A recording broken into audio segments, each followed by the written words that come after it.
This is the place that gave us the Voting Rights Act, made it possible for hundreds and thousands and millions of people to be able to participate in the democratic process.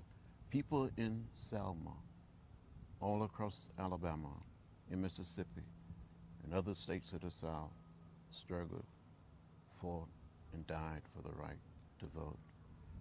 In Selma, in 1965, only 2.1% of blacks of voting age were registered to vote. People were asked to count the number of bubbles in a bar of soap, the number of jelly beans in a jar. So we have to come back to remind people of the changes that we've made and changes we still must make. And not to take it for granted? It's taken for granted in so many parts of our country.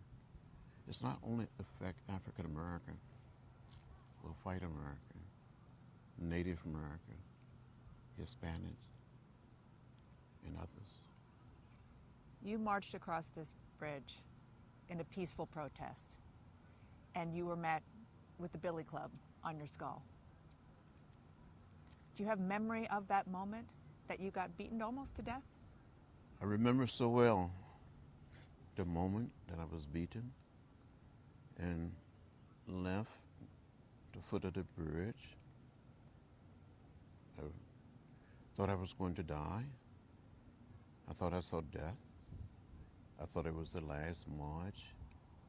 53 years later, I don't know how I made it back across this bridge, but apparently a group of individuals literally took me across the bridge back to the church where we left from.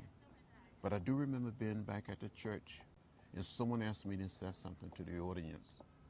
And I stood up and said something like, I don't understand it, how President Johnson can send troops to Vietnam and cannot send troops to Selma, Alabama to protect people who only desires to register to vote. The next thing I knew, 16 other people, we were taken to a local hospital.